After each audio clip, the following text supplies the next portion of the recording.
Okay ဆရာတို့ဒီမှာChristmas လေးနေလာပြီဆိုတော့ကျွန်တော်တို့ Christmas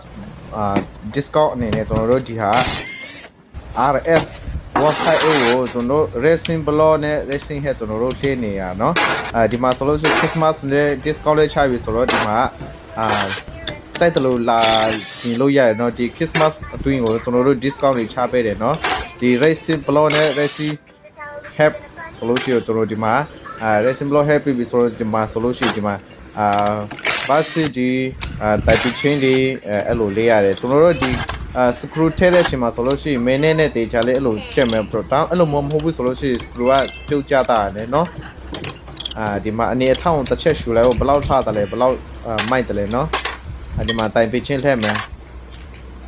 ဒီမှာ Christmas ဆိုတော့ကျွန်တော်တို့ discount တွေ special လေးတွေလုပ်ပေးရတယ်ဒီမှာဆိုလို့ရှိရင်တော့ enjoy တွေတေချာလေးလုပ်ပေးတယ်